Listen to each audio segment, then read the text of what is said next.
Family, we're standing in back of the bell tower of the Church of St. Francis of Rome, called San Francesca Romana. St. Francis was a very important saint at the end of the 14th century and the beginning of the 15th century in Rome. Again, the church and the world are in a turmoil. There's a crisis. We know this is the period of the great Western schism. And, you know, nothing ever affects one person or one part of the world that it doesn't affect the entire world. And so here we are. What does God do? If you've noticed, the Lord has been raising up a great many saints in this period to defend his church and to bring his church back into normalcy. Well, by the Great Western Schism, we're referring to the split in the Church of Avignon, France, and the Church of Rome. When our popes came back to Rome in 1377, there were those who decided that the church should stay in Avignon, France, and for a period we had two popes. We had the anti-pope, the Great Western Schism, French popes and the Roman popes. And while the Roman popes came back here in 1377, when Francis was born in 1384, there was still a great deal of unrest in the church and in the government. But she was a beautiful child, and she brought a great deal of happiness to her family. She was born into nobility. Again, you know, we think of that period of time, which is still a part of the Renaissance, and we think of the nobility as being decadent and being a negative force. Well, yes, much of it was, but of course God always puts a balance. And so here we have a flower coming up from the nobility. By the time she was 11, she was beautiful, but she knew what she wanted in life, and she wanted to become a nun. That most certainly was not in the plans of the family, and so they arranged a marriage for her, and soon after she was married to a very wonderful young man. It was a good marriage. It was not bad at all. Her husband was very understanding and very loving, but it was not what she wanted to do. She felt the Lord calling her to the religious life. So he brought her into a beautiful palace, as beautiful as the one she had grown up in. And she really tried with entertaining and all the duties of someone of nobility. She was so unhappy. And one day her sister-in-law, her brother-in-law's wife, came upon her and saw her crying. And she asked her what the problem was. And she shared, she said, I don't have enough time for prayer and quiet. And she said, oh, I feel the same way. That's something I've always wanted in my life. So the two of them became very dear friends and were friends until they were parted by death. Now the two of them decided, how could they best serve God? Because that's what they wanted. They wanted to do the will of the Father. So they both started to dress in a very austere manner, like peasants, and they went into the poorest sections of Rome to tend to the sick and to the poor. They'd go into their homes and clean their homes and feed the children and care for the sick. Well, this went on for quite a while, and Francis became ill. Terribly, terribly ill. Actually, what they had formed was a community of two that were doing the Lord's work. We don't know why she became ill, but all of a sudden she was completely debilitated. And it didn't seem like there was anything that anybody could do to cure her. They tried many, many different ways, even to the point of trying magic, which is completely against what she believed in, but they were so desperate, they would have done anything for her to be cured. So one night, she had a vision, and it was a vision of St. Alex, and he came to her and said, do you wish to recover? And she said, I only want to do the will of God. He said, well then, the will of God is for you to recover. Recover and go and serve God. Bring glory to him by serving him through the poor. And with that, he placed his cloak over her, and she was healed. Well, if the family thought that she and her sister-in-law had led a life of austerity before, it was nothing compared to this. See, because now they felt they had the backing of the Lord. Whatever they were doing the right thing because the Lord had affirmed it by curing her of this illness that nobody could cure. So the two of them went and served at this hospital. They became more austere. They dressed more austere, and they prayed more, and they fasted more. Now, the name of the hospital was called Ospedale Santo Spirito, the Hospital of the Holy Spirit. They not only sought out the poorest and the most ill, they sought out people with the worst, most contagious diseases, people suffering from plagues and pestilences. The equivalent would be people today, I mean, with very highly communicable diseases. She was afraid, first of all, for the two daughters-in-law to catch these terrible diseases, or worse yet, to bring them home to the family. So they tried very hard to convince their sons to order their wives to stop. And of course, it wasn't that period of time where women were obedient. We should be too, right? And they were subject to their husband's wishes. Exactly, the way Paul says. I'm not saying it should be that way, but that's the way it was. Anyway, their sons didn't agree with them.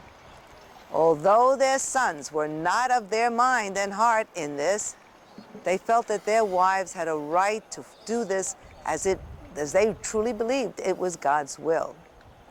Now this went on, and Frances had a baby. Frances, for the longest while, for over a year, just took care of her baby and watched over the child, and she was so very happy. But the Lord again finds her out caring. Something happens. All of a sudden, there is a plague that runs throughout Rome. Devastating the city and all the people in the city. Does it sound very familiar? You know, Rome has always been a city of the holiest, and that's the Vatican, and the most decadent, and that's the remnants of the paganism that still exists here. So saints and sinners Very roamed prevalent. the city of Rome. Now, this plague was so devastating, it ruined crops. The people were dying in such droves. Animals were dying. Oh, in the streets, in the fields. They couldn't even bury the dead. So naturally, this plague just spread. It was horrible. And no sooner had that become contained than they have a new governor. And the governor is a governor supporting the anti-pope. Now, Frances of Rome and her family, especially her husband, were staunch defenders of the real pope, the legitimate pope, the successor of Peter. So naturally, the first ones to be attacked would be the family.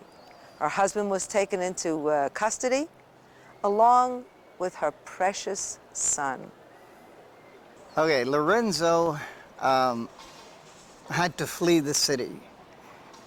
And so he fled the city, and the boy Battista was taken hostage by a new group of bullies that came into the town.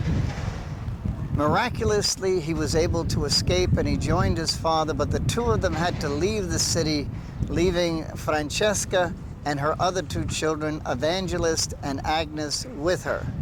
And so they had to stay, but everything was taken away from them. All their livestock were killed. Their palace was destroyed. So ransacked. They were really by themselves, and they had been reduced to complete poverty. But what little they had, they shared. And so there they were. The next thing you know, this plague returns to Rome and is just covering Rome. And her child, Evangelist, the second boy, is struck down by the plague, and he dies. No sooner has she buried him than she continues to serve the living. And she's taking care of all those who have the plague, nursing some back to health and burying those who she could not nurse back to health. And one night, so weary to the point almost of death, she sees a bright light comes into the room. And she sees an angel. And accompanying the angel is her son Evangelist. And he tells her. And he looks so happy. He looked so happy. He didn't look sick anymore. There was nothing wrong with him. And he told Mother, I am just completely at peace. I am completely happy here. And told her, unfortunately though, that the daughter Agnes would soon be coming to heaven to join him. But not to be concerned, because the archangel that was with him, would stay with Frances of Rome and take care of her. And he did. He stayed with her for 23 years. And at the end of that period, he was replaced by an angel that looked like a little boy about 8 years old, who remained with her till her death. Now, she could see those angels, but when she was in need of confession, she couldn't see them. But after having confessed and being absolved of her sins, they returned, one at a time, of course, returned, and she was never without the angel except when she had committed any form of sin. And so this went on and on for our dear St. Francis of Rome, caring for the sick with the last ounce of health, of strength that she had. But eventually, all her tragedy, all the illnesses, all the austerity, just piled up on her, and her body was falling apart. She had no more to give. She was at the point of death when she had a vision of hell. It was so horrible, it was so devastating, that it brought her back, gave her renewed strength, for she knew what the Lord was asking of her.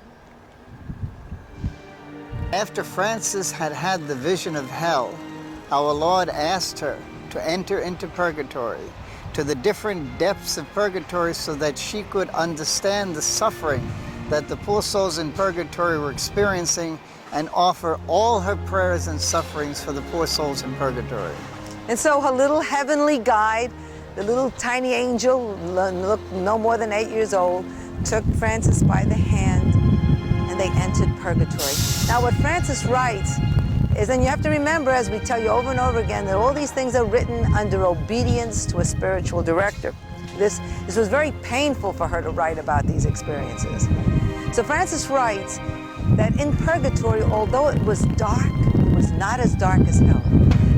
Although they were suffering, they did not seem to appear to be suffering the way they do in hell, because, she said, they had that glimmer of hope. There was always the glimmer of hope, that little pinhole of light leading them to the kingdom. That assurance that they would see someday the beatific vision. And this is what lightened their days in purgatory. So they start out first in the lowest level of purgatory. Now this is the place where people have committed a sin, that they've confessed their sin, their sins have been pardoned, but the damage has been so far-reaching that they have to spend a minimum of 7 years here paying their debt. You know, we can say we're sorry, and Papa has an expression, but you're no less dead. And this is what sin does. Sin kills. Now, you are redeemed of your sin. You are forgiven your sin and absolved of your sin. But the person who you've wounded, whether it be by spreading scandal about them, or leaving them, separating yourself from them, rejecting them, whatever the wound, the hurt is, bearing false witness, whatever it is one that can be so far-reaching, touching so many, or remaining a wound that cannot be even healed in this lifetime. You have to pay for that, and that's what these souls were. Okay, when we get now to the next level of purgatory, this is for people who have not sinned as badly as those in the lower depths. Now, yeah, they have not done irreparable damage. See, the first, the lowest, worst level is irreparable damage, okay? But these have not. What they, but these, because their souls were not free from the ugly blemishes, they were required to spend time in purgatory. But they do not have the intense pain. It's excruciating, and yet, in this intermediate stage, there seems to be almost a glimmer of joy. They're suffering, but yet it doesn't have that devastating. It's like when you're very, very sick, extremely sick, and you just feel terrible for days and days and weeks at a time, and all of a sudden you're still sick, but you can feel that you're starting to come around, you're starting to get better. Hope. And there's hope. And this is what this intermediate level of purgatory would be for these people. They were still suffering, and the suffering was more than you and I would ever be able to bear, and yet they knew that they were coming out of it. Right. And that gave them tremendous hope. And now we get to the third level, which is the highest level, and this is the level before, I think it's the level before they leave purgatory. Right. And this is still suffering, still pain, still purging, still cleansing, but there is so much hope that we have to believe that the power of the hope is overpowering the suffering that they're experiencing, because they know that they're almost home free. I think that the greatest pain of this level of purgatory is that they are beginning to see that glimmer more clearly of what is in store for them, and yet they cannot touch it. They're still not there. Cannot completely see it. If you've ever had cataracts, or if you have a problem with seeing distance, you know what it means. You know, you kind of squint, and it's very, very vague, and you so desire to see it more closely. Or if you can remember when you were very young and very much in love, when you would be looking for the head of your loved one, you know, or you see someone walking toward you, seems to have their gait, you know, and about the same size and maybe the same color hair, and you look and your heart starts to beat, and then suddenly he turns or she turns the corner and it was not your loved one. It's that kind of suffering, that suffering of longing.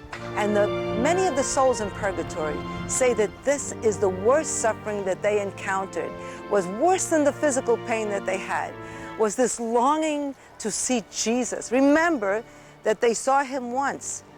At that time, before they condemned themselves to a level of purgatory or to hell, they see Jesus. And so throughout, you have to just imagine the longing to see him once again. It's like falling in love and not seeing your loved one. Falling in love, being loved, and then losing your loved one. So I'm sorry. That is so difficult. There is so much pain in that. And although the pain may not be a physical pain, it's no less there, and it's no less debilitating. Our pastor, the pastor we had in Southern California, once said that the pain to the heart is the pain that cannot heal. You can heal even cancer, but you cannot heal a broken heart. And I think that the suffering of these poor souls in purgatory would be akin to a broken heart.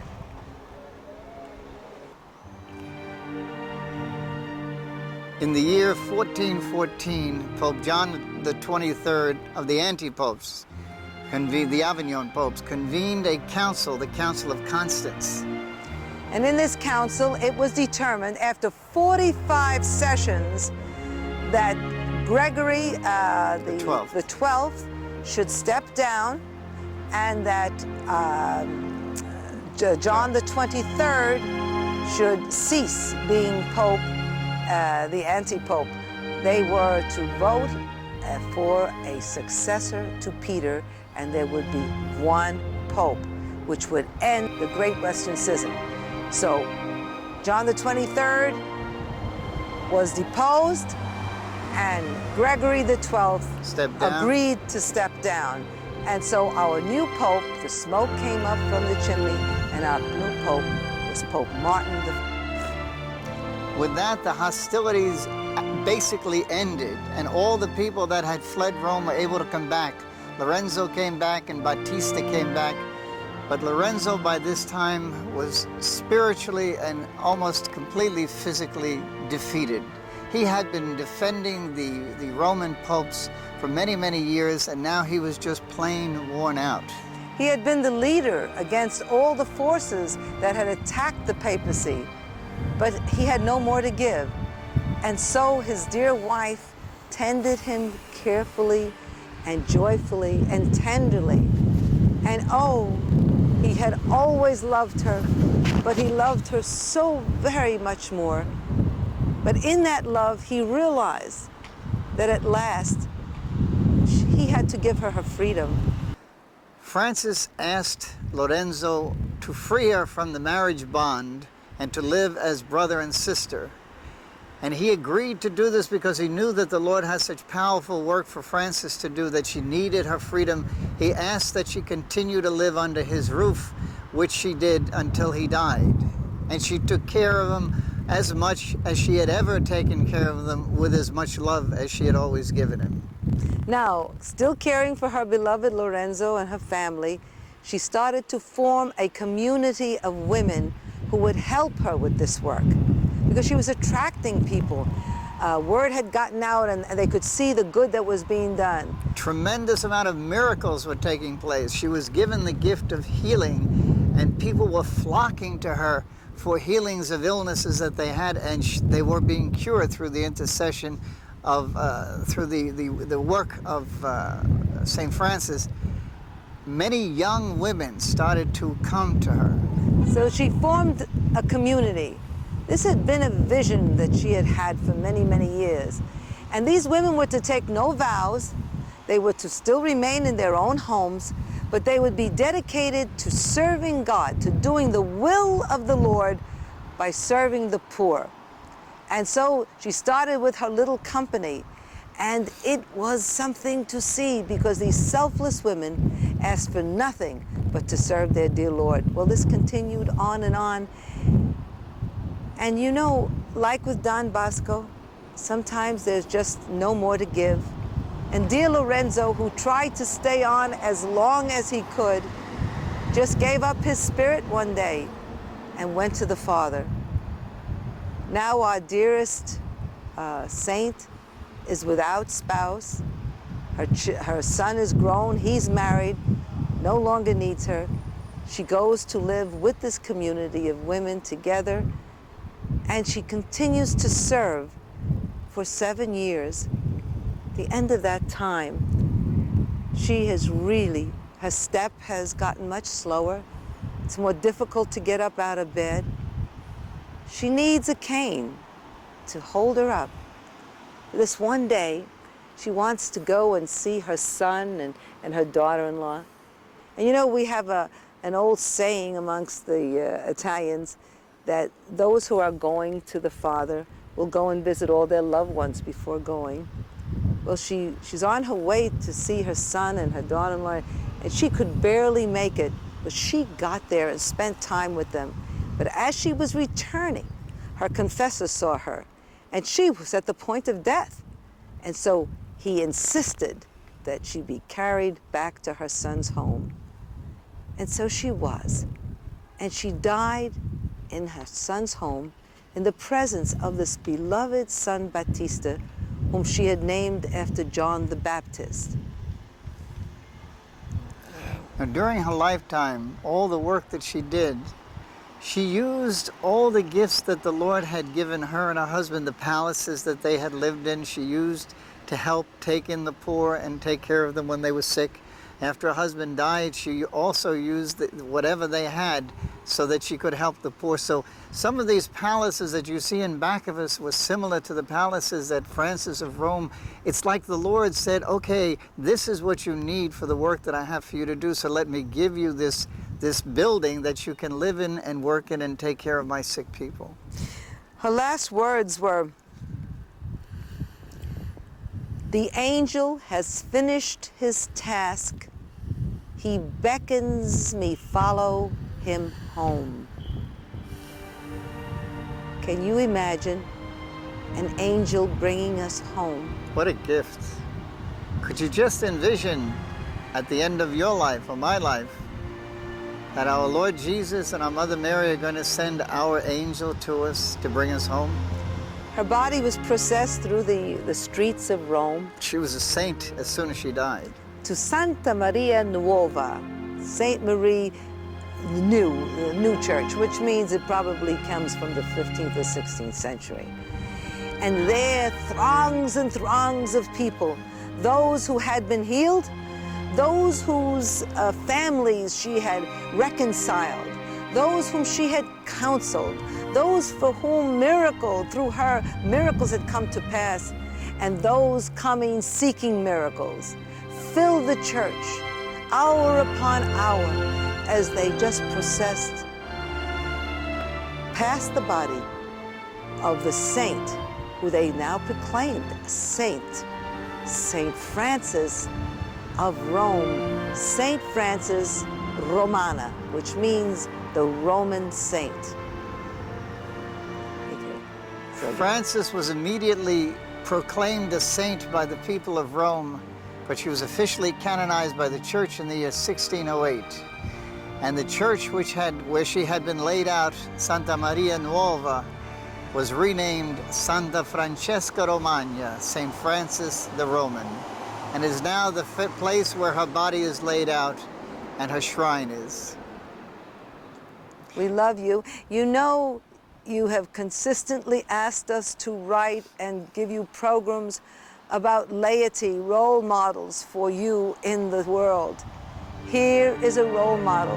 None of us have lived a life, I think, as devastating as St. Francis Romana. But we are called to walk purely doing the will of God. Don't have any agenda. She never had one. Just say, I have come to do the will of God, and He will do the rest. Do something. Do the will of the Father today, in the small way, the little way, maybe of Saint Therese. God bless you. We love you. We love you. God bless you.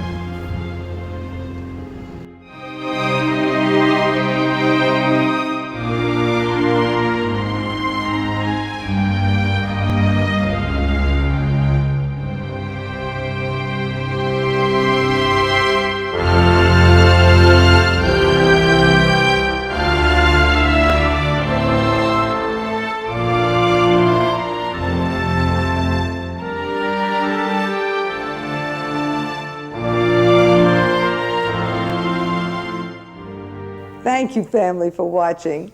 This is just one of over 200 books and videos available here at Journeys of Faith. Now, these are perfect tools for evangelization, and give them as gifts for birthdays, confirmations, First Holy Communion. Anytime you think of a gift, give one of these tools of evangelization. Write us at the address on our screen, or call us in the United States at 1-800-633-2484. We love you.